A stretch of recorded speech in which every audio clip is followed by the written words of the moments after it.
Bom dia, boa tarde, boa noite, seja muito bem-vindo. Então é dezembro, estamos iniciando o último mês do ano. Olha só, que bênção, né? Nós podermos ter vivido o ano de 2022. E nós, toda segunda-feira pela manhã, 9 horas da manhã, nós temos aqui um bate-papo com o apóstolo Neuci José Rorato. Estamos falando do Ministério Batista Cristo é a Vida, do Rio Grande do Sul. Bom dia, apóstolo. Bom dia, pastor Eliane. Bom dia a você que nos assiste, nos segue. Um lindo dia para todos. Com certeza, coisas boas estão ao seu alcance. É só fazer a escolha certa. Semana passada a gente teve um alto papo, né? Um papo espiritual, onde nós falamos sobre o cristão verdadeiro e o cristão falso, mas dando ênfase a essa sensibilidade que uma pessoa que tem um relacionamento com Deus, ela vai desenvolvendo, a ponto de que Deus vem trazendo respostas para a pessoa, ou vem trazendo revelações para que ela se desvie do mau caminho, né? E isso foi um papo muito interessante. Se você não viu o nosso episódio, volta lá. Se você é inscrito no nosso canal, volta lá e veja. Foi um papo muito interessante. A gente falou sobre essa questão de consciência, dessa semente de senso que todos nós precisamos ter para que, de fato, possamos fazer as melhores escolhas, né? Uma das coisas que também foi falado é que o sinalizador, se nós não tivermos uma mente bloqueada, cauterizada, é a paz. A paz, ela vai te mostrar, ela vai te trazer essa certeza de que você está fazendo a coisa certa, né? E nós terminamos o nosso episódio falando sobre como identificar se esse espírito que fala na nossa consciência, se ele é de Deus, se ele não é de Deus, né? E trabalhamos um pouquinho esse assunto. E hoje, pastor, a gente continua falando sobre essa questão entre verdadeiro e falso, principalmente dentro das igrejas. Tá? Sem rodeio. Dentro da igreja a gente encontra verdadeiro e falso? Encontra. Dentro de você também existe. Dentro de mim existe. Mas o que se faz diante desta realidade? São as nossas escolhas que determinam. Nós, enquanto vivermos aqui nessa terra, enquanto viver este corpo carnal, natural, adâmico, humano, é nele que está a semente do mal, o comprometimento com o pecado, com os erros, com as falhas. Enquanto estivermos nesse corpo carnal que é corruptível e mortal, nós temos que lutar contra essa força que tenta nos desviar, que tenta tirar a essência do Espírito, que tenta anular e enfraquecer a natureza divina, que tenta apagar a obra de Cristo no nosso espírito, que tenta esfriar o amor de Deus que foi derramado em nossos corações. Então nós temos que tomar um cuidado muito grande. E o grande perigo que quanto mais a pessoa aprende, ela se acha um pouco endeusada, assenhorada de suas próprias ideias, linhas filosóficas e também escolhas que fazem, e vai se afastando de Deus. Não esqueçamos, quando Jesus trouxe palavras para uma vida bem-aventurada, ele diz assim: bem-aventurado os humildes de espírito. Quem tem o seu espírito conectado com o Espírito de Deus, quem tem o seu espírito submisso a Deus, com certeza recebe de Deus a instrução, os cuidados, a proteção, uma identificação e consegue viver uma comunhão que lhe dá uma vida firme, uma mente firme. O profeta messiânico Isaías, no capítulo 26, verso 3, ele traz uma declaração muito linda. Ele diz: Tu, Senhor, conservarás em perfeita paz aquele cuja mente é firme. E ele reforça no verso 4, ele diz: Confiai perpetuamente no Senhor, porque o Senhor é uma rocha eterna. Então, a nossa mente, o nosso espírito, ele é fortalecido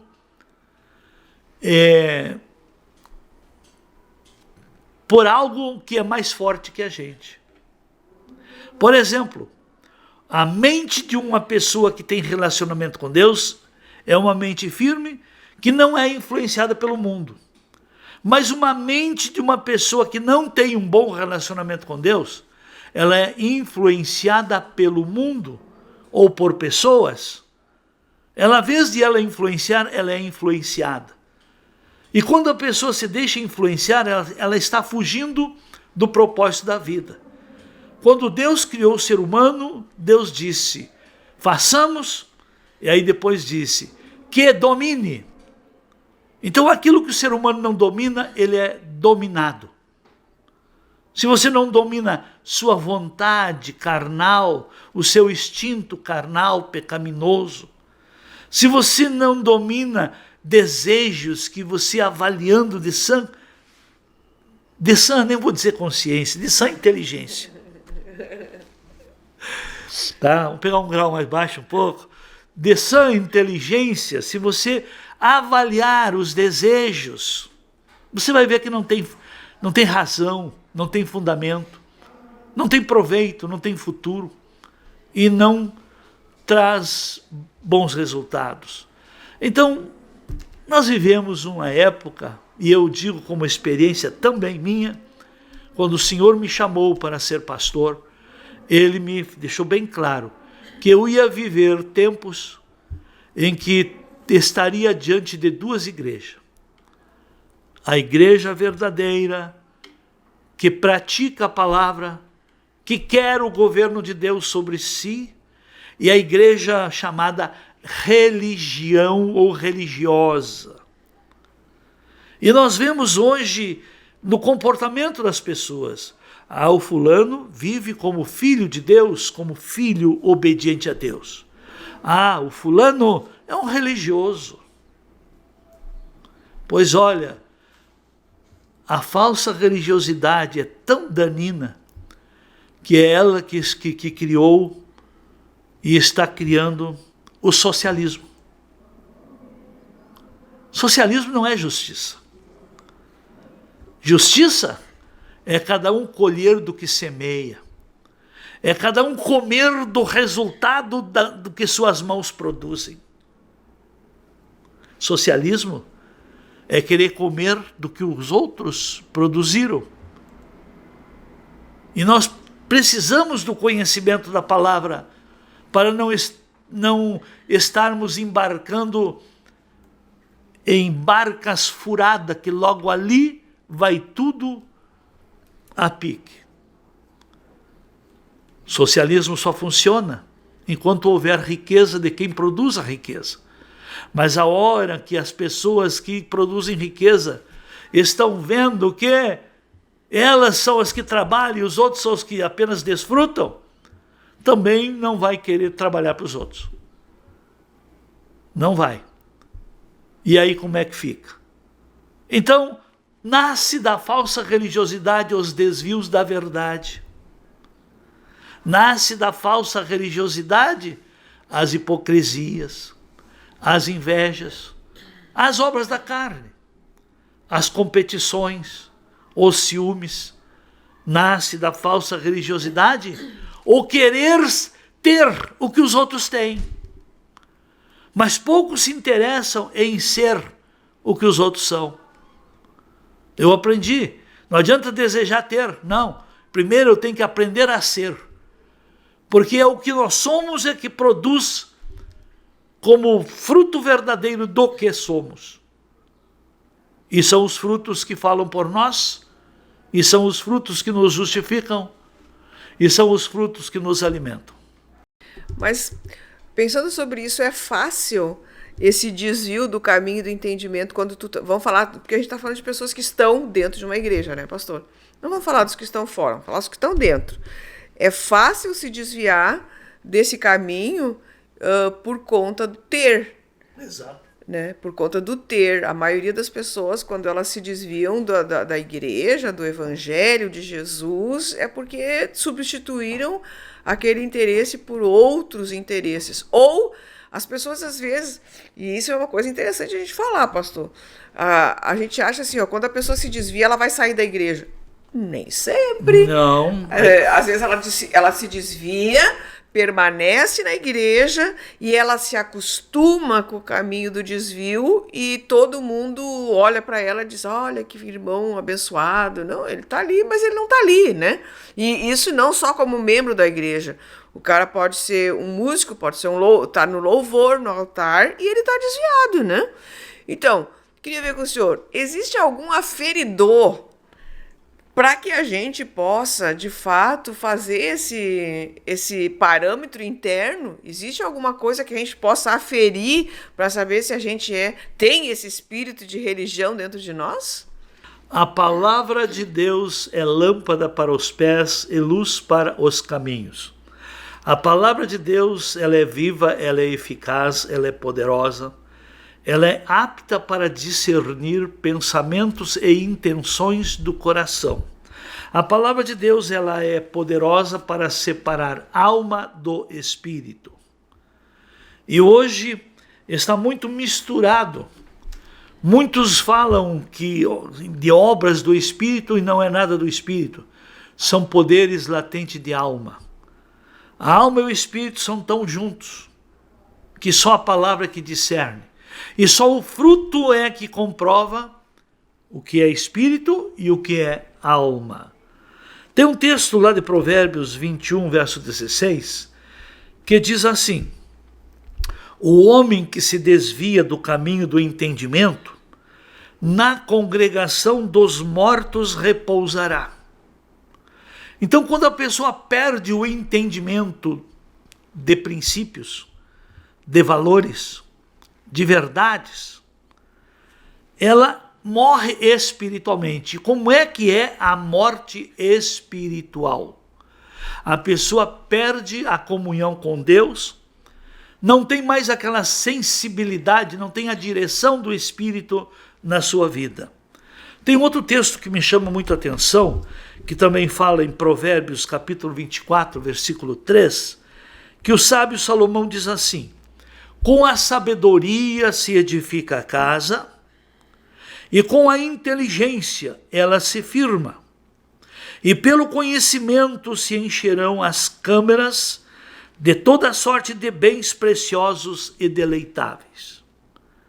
Sabedoria para edificar a casa, inteligência para aquela casa se manter, e conhecimento para aquela casa se suster, ser abastecida, para as aquisições, os armazenamentos, as buscas e as conquistas das coisas preciosas.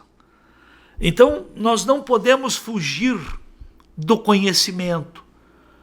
E o grande problema que o sistema religioso, depois de a pessoa ser salva, ter seus pecados perdoados, ter se membrado a uma igreja, fazer parte de alguma ocupação ministerial, estar inserido em algumas obras sociais, ela vai se acostumando e fazendo as coisas automaticamente e não num relacionamento diário, pessoal, continuado com Deus. É mesmo você querer estar morando dentro de uma casa e não se relaciona mais com o dono da casa. Está aí. Assim estão muita gente dentro de igreja. Dizem que são do Senhor, mas não têm relacionamento com o Senhor. E o pior dos piores, que é só nós olharmos essas coisas na ótica da palavra.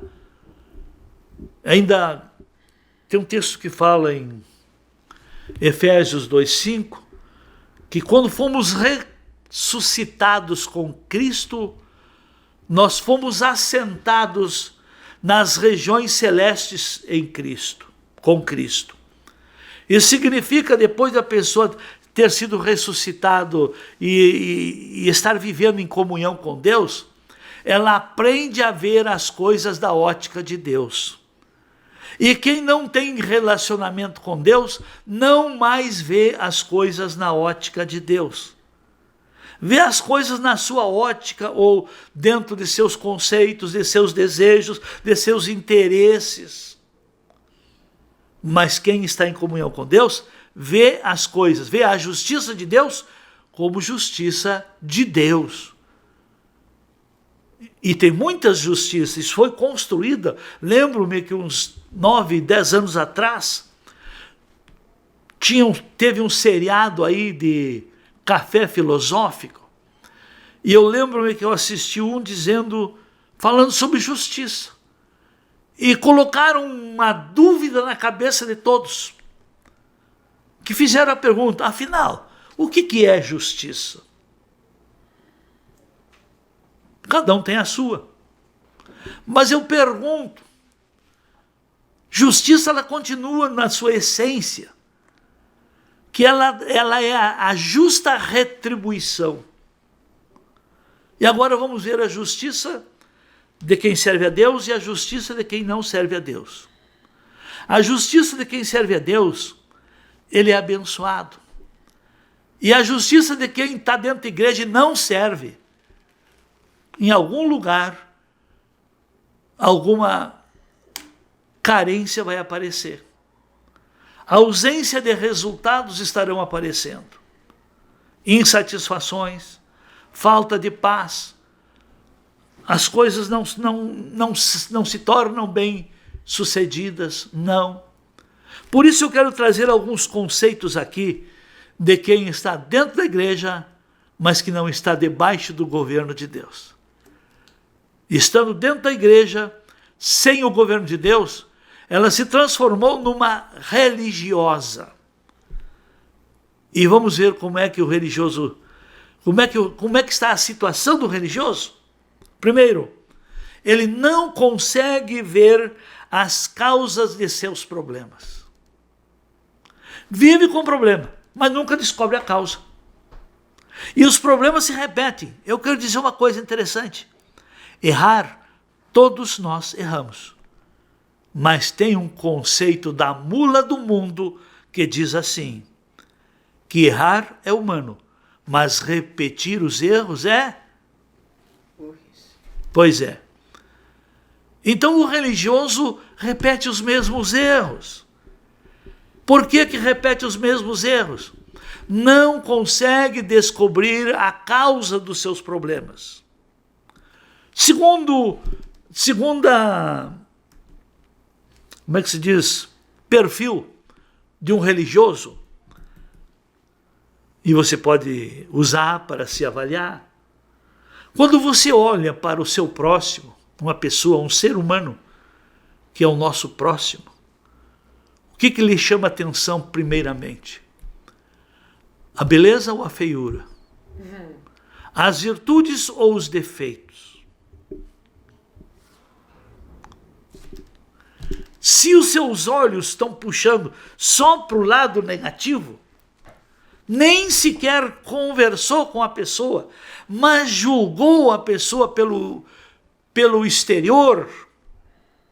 E eu quero dizer, até 40 anos, não sempre, mas dá para avaliar a beleza exterior um pouco. Mas depois dos 40 anos de idade, a beleza do ser humano está no interior, chamado virtudes, caráter. personalidade, firmeza, amor, altruísmo, disposição para amar, servir, perdoar. E o religioso não vê virtudes, só vê defeitos.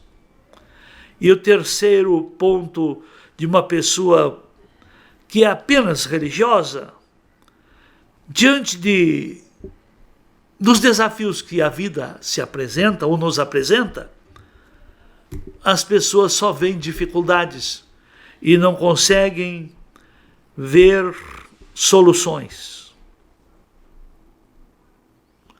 Ah, tá difícil. Ah, vai ser difícil. Ah, não vai dar. Ah, não temos condições. Pessoa religiosa só vê dificuldades. E tem mais uma interessante.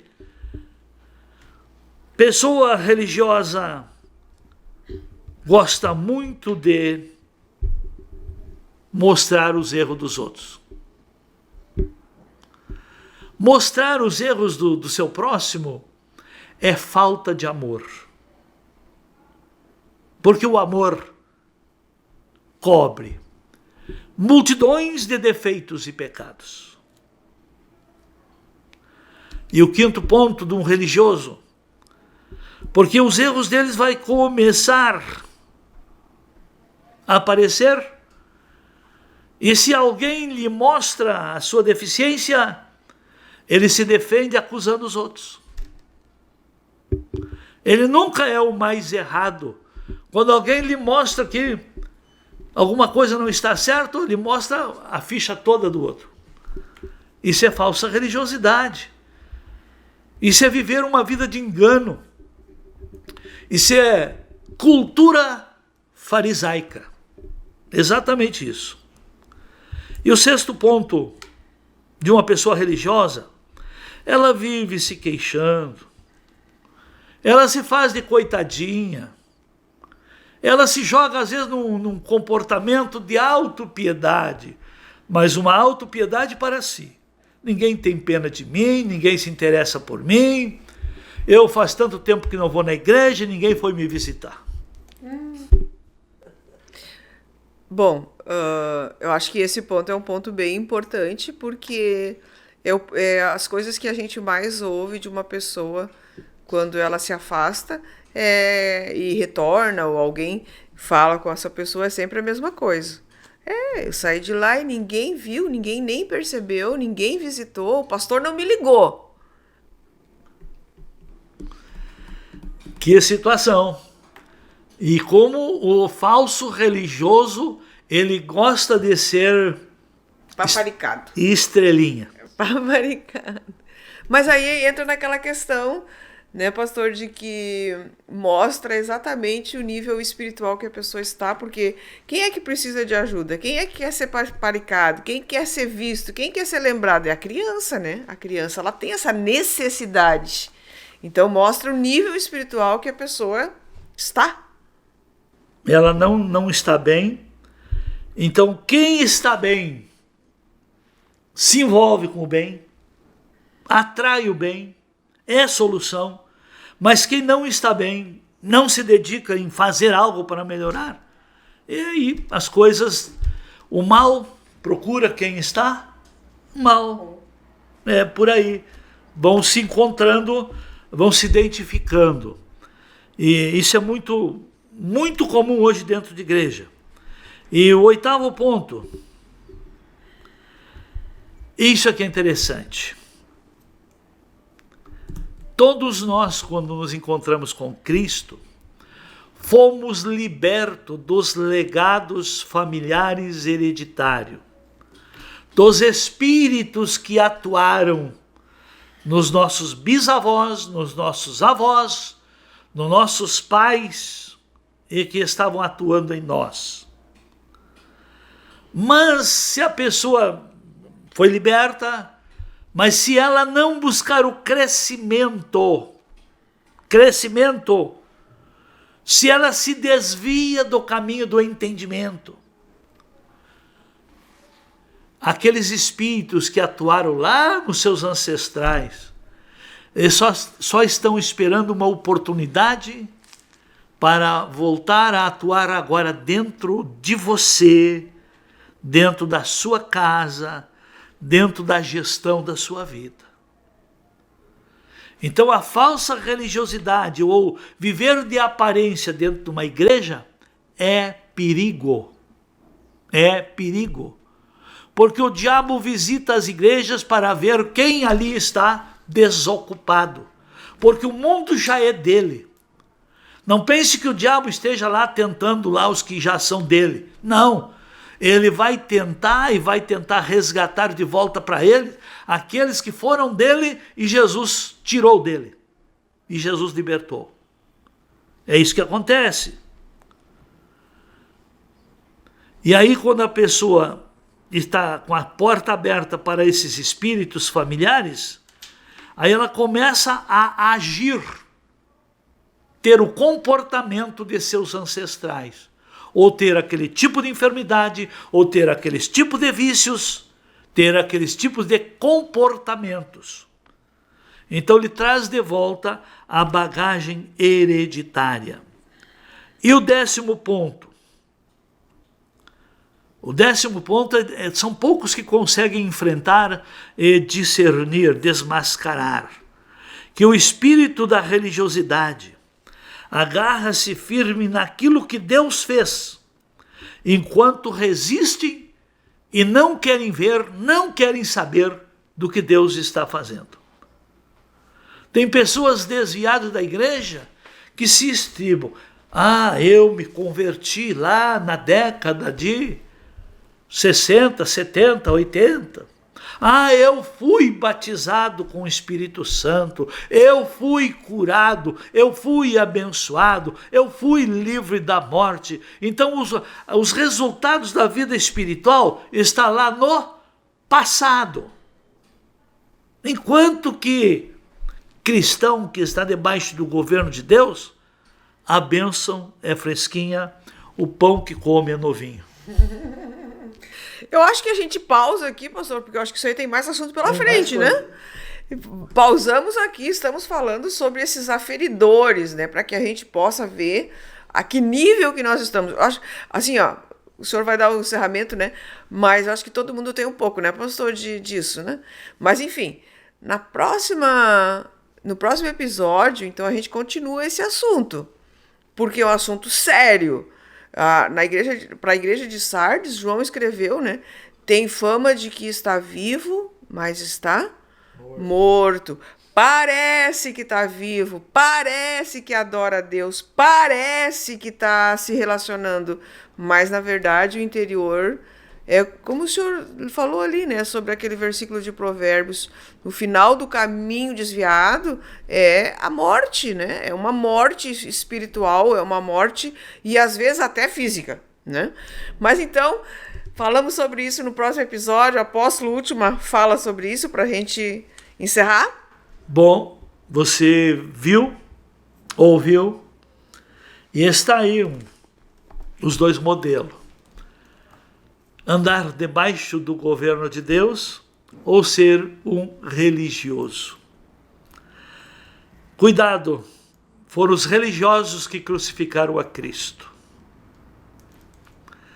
Não esteja crucificando a Cristo se achando que o mundo tem que rodar ao seu derredor e que você é um bebelô do presépio da manjedoura. Se não é. Deus tenha de nós misericórdia e nos dê uma semana abençoada e vamos continuar trazendo à luz estas verdades, que libertação só acontece pelo conhecimento da verdade. Deus o abençoe. Tchau.